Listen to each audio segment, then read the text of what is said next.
ಅವ್ರು 200ನೇ ಸಿನಿಮಾ ಮಾಡ್ತಾ ಇದ್ದಾರೆ ಅಂದಾಗಲೇ ರಾಜ್ಯಾದ್ಯಂತ ಅಭಿಮಾನಿಗಳು ಹಬ್ಬದ ರೀತಿ ಆಚರಣೆ ಮಾಡ್ತಾ ಇರ್ತಾರೆ. 200ನೇ ಸಿನಿಮಾವಾಗಿ ಅಮೋಘ ವರ್ಷ ನೃಪತುಂಗ ಮಾಡ್ತೀವಿ ಅಂತ ಪೇಪರಲ್ಲಿ ಅನೌನ್ಸ್ ಕೂಡ ಆಗುತ್ತೆ.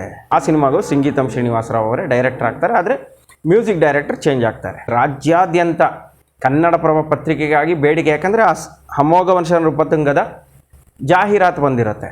ಪ್ರಮುಖ ರಸ್ತೆಗಳಲ್ಲಿ ಮೆರವಣಿಗೆ ಸಾಗಿ ರಣಜಿತ್ ಚಿತ್ರಮಂದಿರಕ್ಕೆ ಬರುತ್ತೆ. 200 ನಕ್ಷತ್ರಗಳ ಮೆರವಣಿಗೆ, 200 ಆಟೋಗಳಲ್ಲಿ. ಅದು ಬಂಗಾರದ ಮನುಷ್ಯ. ಈಗ ಅಣ್ಣವರ 200ನೇ ಸಿನಿಮಾ ದೇವತಾ ಮನುಷ್ಯ. ಹೆಸರಲ್ಲಿ ಎರಡು ಕೂಡ ಸಾಮ್ಯತೆ ಇದೆ. ರಣಜಿತ್ ಚಿತ್ರಮಂದಿರ ಅಂದರೆ ಅದು ಅಣ್ಣವರ ಚಿತ್ರಮಂದಿರ ಅಂತಲೇ ಫೇಮಸ್ಸು.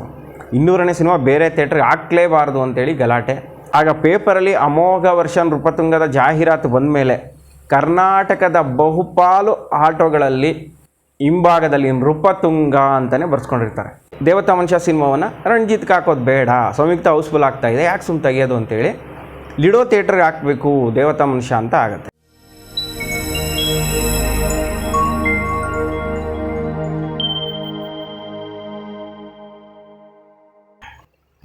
ಸ್ನೇಹಿತರೆ, ಅಣ್ಣವರ ಅಭಿನಯದ 200ನೇ ಸಿನಿಮಾ ದೇವತಾ ಮನುಷ್ಯ ಅನ್ನೋದು ಎಲ್ಲರಿಗೂ ಗೊತ್ತು. ಆದರೆ ಅಣ್ಣವರ 200ನೇ ಸಿನಿಮಾ ಆಗಬೇಕಾಗಿದ್ದು ದೇವತಾ ಮನುಷ್ಯ ಅಲ್ಲ, ಐತಿಹಾಸಿಕ ಸಿನಿಮಾ ಅಮೋಘ ವರ್ಷ ನೃಪತುಂಗ. ಅಣ್ಣವರು 200ನೇ ಸಿನಿಮಾ ಮಾಡ್ತಾ ಇದ್ದಾರೆ ಅನ್ನೋ ಒಂದು ವಿಚಾರ ಕೇಳಿನೇ ಆಗ ಅಭಿಮಾನಿಗಳಲ್ಲಿ ಪುಳಕ. ಅಣ್ಣವರು ಇಷ್ಟು ಬೇಗ 200ನೇ ಸಿನಿಮಾ ಮಾಡಿಬಿಟ್ರು, ಅವರ 200ನೇ ಸಿನಿಮಾವನ್ನು ಕಣ್ಣು ತುಂಬಿಕೊಳ್ಬೇಕು ಅನ್ನೋ ಒಂದು ತವಕ. 200ನೇ ಸಿನಿಮಾ ಯಾವುದನ್ನು ಮಾಡಬೇಕು ಅಂತ ಸಾಕಷ್ಟು ಚರ್ಚೆ ನಡೆಯುತ್ತೆ. 200ನೇ ಸಿನಿಮಾ ಬಹಳ ವಿಶೇಷವಾಗಿರಬೇಕು, ವಿಶೇಷವಾಗಿದ್ದರೆ ಅದಕ್ಕೊಂದು ಅರ್ಥ ಅಣ್ಣವರ 200ನೇ ಸಿನಿಮಾಕ್ಕೆ. ಹೀಗಾಗಿ ನಾವು ಒಂದು ವಿಶೇಷವಾದಂಥ ಸಿನಿಮಾವನ್ನು ಕೊಡೋಣ, ಹೈ ಬಡ್ಜೆಟ್ ಸಿನಿಮಾವನ್ನೇ ಕೊಡೋಣ ಅಂತ ಪಾರ್ವತಮ್ಮ ರಾಜ್ಕುಮಾರ್ ತೀರ್ಮಾನ ಮಾಡ್ತಾರೆ. ಆಗ ಅವರ ಮನಸ್ಸಿಗೆ ಬಂದದ್ದು ಅಮೋಘ ವರ್ಷ ನೃಪತುಂಗ.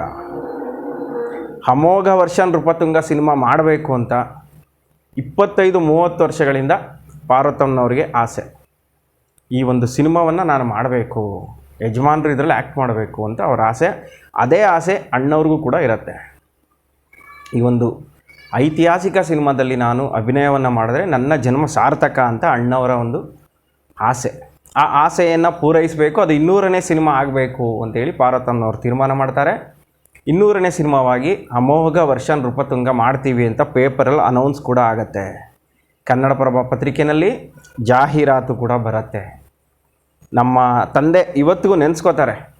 ಕನ್ನಡಪ್ರಭ ಪತ್ರಿಕೆಯಲ್ಲಿ ಅಣ್ಣವರ 200ನೇ ಸಿನಿಮಾ ಅಮೋಘ ವರ್ಷ ನೃಪತುಂಗ, ಹಾಡುಗಳ ಧ್ವನಿ ಮುದ್ರಣ ಪ್ರಾರಂಭ ಅಂತ ಜಾಹೀರಾತು ಬಂದಿರುತ್ತೆ. ಅವತ್ತು ಕನ್ನಡಪ್ರಭ ಪತ್ರಿಕೆಗೆ ಎಲ್ಲದ ಬೇಡಿಕೆ, ರಾಜ್ಯಾದ್ಯಂತ ಕನ್ನಡಪ್ರಭ ಪತ್ರಿಕೆಗಾಗಿ ಬೇಡಿಕೆ. ಯಾಕಂದರೆ ಆ ಅಮೋಘ ವರ್ಷ ನೃಪತುಂಗದ ಜಾಹೀರಾತು ಬಂದಿರುತ್ತೆ. ಆ ಪೇಪರ್ ಕಟ್ಟಿಂಗ್ಸ್ ತಗೋಬೇಕು. ಅಣ್ಣವ್ರು 200ನೇ ಸಿನಿಮಾ ಮಾಡ್ತಾ ಇದ್ದಾರೆ ಅನ್ನೋದೇ ಅಭಿಮಾನಿಗಳಲ್ಲಿ ಒಂದು ರೀತಿ ಉತ್ಸಾಹ. ಆ ರೀತಿ ಅಮೋಘ ವರ್ಷ ನೃಪತುಂಗ 200ನೇ ಸಿನಿಮಾ ಆಗುತ್ತೆ ಅಂತಿದ್ದಾಗಲೇ ಅಭಿಮಾನಿಗಳಲ್ಲಿ ಎಲ್ಲಿಲ್ಲದ ಕುತೂಹಲ ಶುರುವಾಗುತ್ತೆ. ಅಣ್ಣವರು ಐತಿಹಾಸಿಕ ಸಿನಿಮಾದಲ್ಲಿ ಮಾಡ್ತಾ ಇದ್ದಾರೆ, ಭಾಳ ಖರ್ಚು ಮಾಡಬೇಕಂತೆ ಈ ಸಿನಿಮಾಗೆ, ಭಾಳ ಅದ್ಧೂರಿಯಾಗಿ ಬರುತ್ತೆ ಈ ಸಿನಿಮಾ ಅಂತಾನೆ ಲೆಕ್ಕಾಚಾರ ಹಾಕಿರ್ತಾರೆ. ಧ್ವನಿ ಮುದ್ರಣ ಕೂಡ ಪ್ರಾರಂಭವಾಗುತ್ತೆ. ಆ ಸಿನಿಮಾಗೆ ನಿರ್ದೇಶಕರಾಗಿ ಸಂಗೀತಂ ಶ್ರೀನಿವಾಸರಾವ್ ಅವರನ್ನು ಆಯ್ಕೆ ಮಾಡ್ಕೋತಾರೆ. ಸಂಗೀತ ಎಂ ರಂಗರಾವ್, ಸಾಹಿತ್ಯ ಹಾಡುಗಳು ಎಂದಿನಂತೆ ಚಿ ಉದಯಶಂಕರ್. ಹಾಡುಗಳ ಧ್ವನಿ ಮುದ್ರಣವೂ ಆಗುತ್ತೆ, ಹಾಡುಗಳು ಬರೋದೆಲ್ಲ ಮುಗಿಸ್ಬಿಟ್ಟಿರ್ತಾರೆ ಚಿ ಉದಯಶಂಕರ್ ಅವರು, ರೆಕಾರ್ಡಿಂಗ್ ಕೂಡ ಆಗುತ್ತೆ. ಆದರೆ ಸಿನಿಮಾ ಶೂಟಿಂಗ್ ಶುರು ಆಗೋದಿಲ್ಲ, ಅರ್ಧಕ್ಕೆ ಆ ಸಿನಿಮಾ ಡ್ರಾಪ್ ಆಗುತ್ತೆ. ಆಗ ಅದ್ರ ಬಗ್ಗೆ ಸಾಕಷ್ಟು ಚರ್ಚೆ. ಅಯ್ಯೋ ಒಂದು ಒಳ್ಳೆ ಸಿನಿಮಾ ಹೋಗ್ತಾ ಇದೆಯಲ್ಲ, ಯಾಕೆ ಇದನ್ನು ಮಾಡ್ತಾಯಿಲ್ಲ ಪಾರ್ವತಮ್ಮನವರು, 200ನೇ ಸಿನಿಮಾ ಐತಿಹಾಸಿಕ ಸಿನಿಮಾ ಆಗಬೇಕಾಗಿತ್ತು, ಎಷ್ಟು ಚೆನ್ನಾಗಿರ್ತಿತ್ತಲ್ಲ ಅಂತ ಅಭಿಮಾನಿಗಳು ಬೇಸರ ಪಟ್ಕೊಂಡಿದ್ದು ಉಂಟು.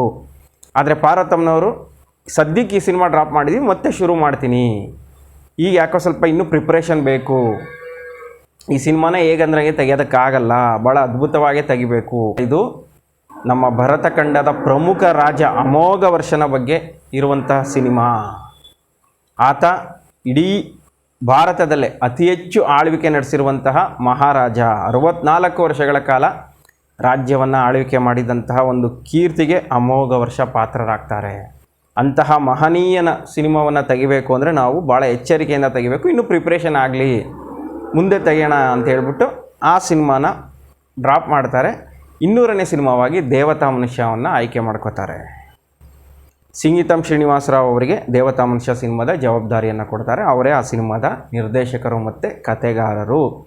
ದೇವತಾ ಮನುಷ್ಯ ಸಿನಿಮಾ ಇಂಗ್ಲೀಷ್ನ ಕಾದಂಬರಿ, ಸಿಲಾಸ್ ಮಾರ್ನರ್ ಅನ್ನೋ ಒಂದು ಇಂಗ್ಲೀಷ್ ಕಾದಂಬರಿಯ ಪ್ರೇರಣೆಯಿಂದ ಹುಟ್ಟುಕೊಂಡಂಥ ಒಂದು ಕತೆ.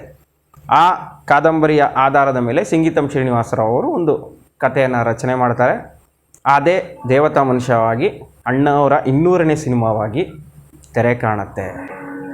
ಅಮೋಘ ವರ್ಷ ಸಿನಿಮಾ ಡ್ರಾಪ್ ಆಯಿತು ಅಂದಾಗಲೇ ಅಭಿಮಾನಿಗಳಿಗೆ ಬೇಸರ, ಮತ್ತು ಯಾವುದಾಗ್ಬೋದು 200ನೇ ಸಿನಿಮಾ ಅಂತ. ಆಗ ದೇವತಾ ಮನುಷ್ಯ ಅಂತ ಅನೌನ್ಸ್ ಆಗುತ್ತೆ. ಆ ಸಿನಿಮಾಗೂ ಸಿಂಗೀತಂ ಶ್ರೀನಿವಾಸರಾವ್ ಅವರೇ ಡೈರೆಕ್ಟರ್ ಆಗ್ತಾರೆ, ಆದರೆ ಮ್ಯೂಸಿಕ್ ಡೈರೆಕ್ಟರ್ ಚೇಂಜ್ ಆಗ್ತಾರೆ. ಅಮೋಘ ವರ್ಷಗೆ ಎಂ ರಂಗರಾವ್ ಅವರು ಮ್ಯೂಸಿಕ್ ಕೊಡಬೇಕಾಗಿತ್ತು. ದೇವತಾ ಮನುಷ್ಯಗೆ ಉಪೇಂದ್ರ ಕುಮಾರ್ ಅವರನ್ನು ಸಂಗೀತ ನಿರ್ದೇಶಕರಾಗಿ ಆಯ್ಕೆ ಮಾಡ್ತಾರೆ. ಇಂದಿನಂತೆ ಹಾಡುಗಳು ಮತ್ತು ಸಾಹಿತ್ಯ ಚಿ ಉದಯ್ ಶಂಕರ್. ಸಿನಿಮಾ ಶೂಟಿಂಗ್ ಶುರುವಾಗತ್ತೆ. ಒಂದು ರೀತಿ ಅಭಿಮಾನಿಗಳು ಬೇಸರದಲ್ಲೇ ಇರ್ತಾರೆ, ಅಯ್ಯೋ ನೃಪತುಂಗ ಯಾಕೋ ಕ್ಯಾನ್ಸಲ್ ಆಗೋಯ್ತಲ್ಲ ಅಂತ.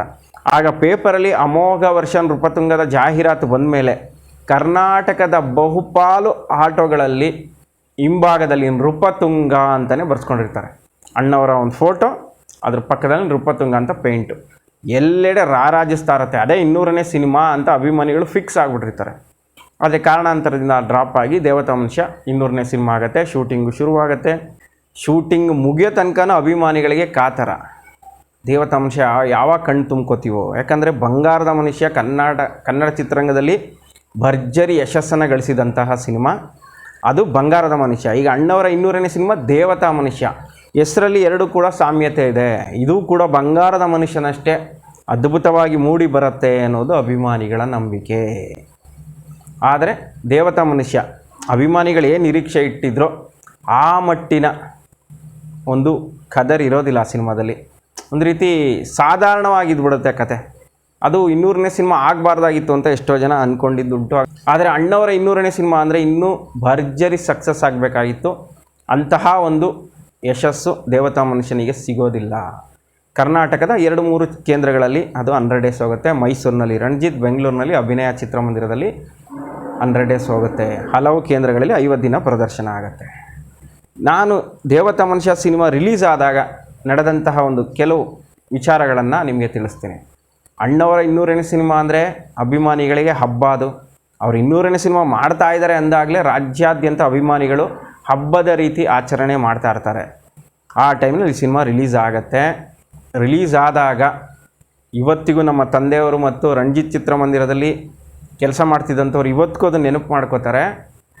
ಅವತ್ತು ಯಾವ ರೀತಿ ಜನಸಾಗರ ಅಂದರೆ 200 ಆಟೋಗಳಲ್ಲಿ ನಕ್ಷತ್ರಗಳನ್ನು ಮೆರವಣಿಗೆ ಮಾಡ್ಕೊಂಬರೋದು ನೋಡಿರ್ತಿಲ್ಲ. ಆ ಸ್ಟಾರ್ ಕಟ್ಟೋದು ಅಂತ, ಆ ಸ್ಟಾರ್ ಆಕಾರದಲ್ಲಿ ಪೋಸ್ಟ್ಗಳನ್ನ ಹಾಕೋದು, ಆ ರೀತಿ 200 ಆಟೋಗಳ ಮೆರವಣಿಗೆ.